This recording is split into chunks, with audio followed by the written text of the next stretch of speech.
So today, of course, we are recognizing the gift that God has given to each one of us, and that is assigning an angel to guard you.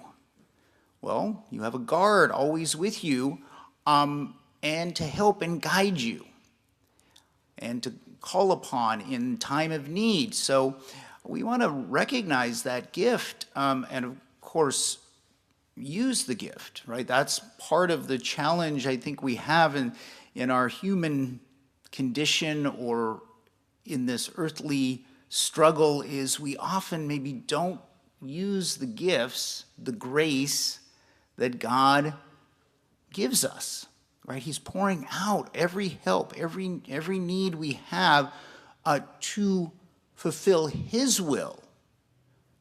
I think the problem is we try to fulfill our will, and that's why we complain we don't have what we need to fulfill our will, right? We have these bump up against these limits, against other people's wills, what they want, right? Or the limits that there is in our human, existence. There are only so many, there's only so much money, there's so much time.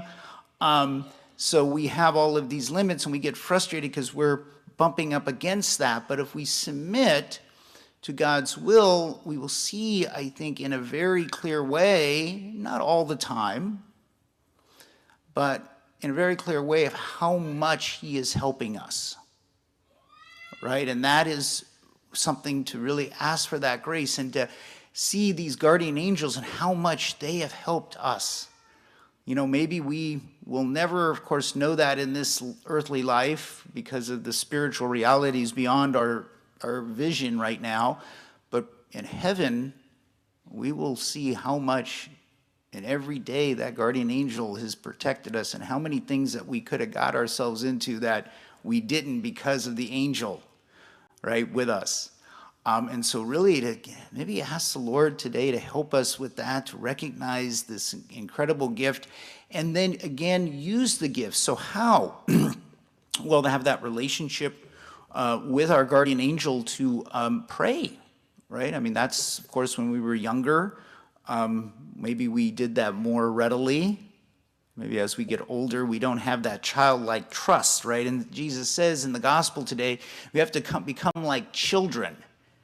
And one of the most well-known images of a guardian angel, probably a lot of you had in your homes, is of the two children on the broken bridge. Do you guys remember this image? Right? And there's an angel there protecting them not to fall through the crack in the bridge, to fall into the water. All right, and then we'd have that beautiful little prayer, angel of God, my guardian dear, to whom God love and trust me here, ever this day be at my side, to light and to guard and to rule and to guide. I know that my mom taught her granddaughter that prayer very young, and she would say it every night, and she was able to pick up, a little child, to pick up that prayer. So I think that that we have to have that childlike trust, because children are so ready to believe, in the spiritual life. They're so ready their minds are so open and imaginative, and sometimes we as adults become very closed-minded and closed-hearted, not to accept these realities that are beyond our vision, right? We only will believe what we see with our eyes or our senses, and this is, of course, going to limit us quite a bit, because most of reality is invisible to us, including the existence of these creatures that God has given us, very powerful creatures, right, to protect us against other very powerful creatures that are against us, right, the demons, who are also angels, by the way, right, but the demons, don't have the same authority as the good angels, because the demons don't abide in the truth. It's the truth that has authority. It's God has authority, and whatever the demons can do, God allows them to do, right? For the purpose of His end. But the angels that we have, the guardian angels, are more powerful because they call upon the name of God, which is the name above every other name, right? The name of our Lord Jesus Christ, and they serve Him, and they serve Him in us. And so our guardian angel is always going to be more powerful than any demon that comes against us. So I think to call upon him, or it, the angel, when we feel those temptations is so important, right? And I think finally, maybe we kind of put these into context of physical protection, and certainly angels can protect us physically.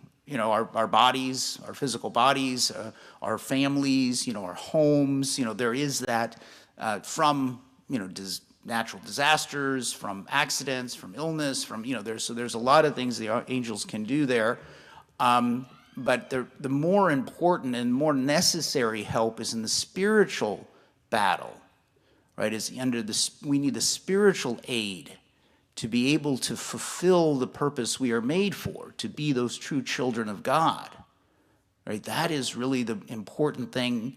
And I think we oftentimes get caught in this physical, like, okay, I want to be physically well, and our well-being is all reduced to that, when really our whole purpose in life and fulfillment is found in the spiritual realm, which these angels are helping us and guiding us in. So we can pray for Mary's intercession to help us to realize this beautiful gift of the angels that we have been given and assigned to us and serve us, and that we do listen, right? That we are able to listen. We can hear our angel, and because the angel's carrying out the will of God, right?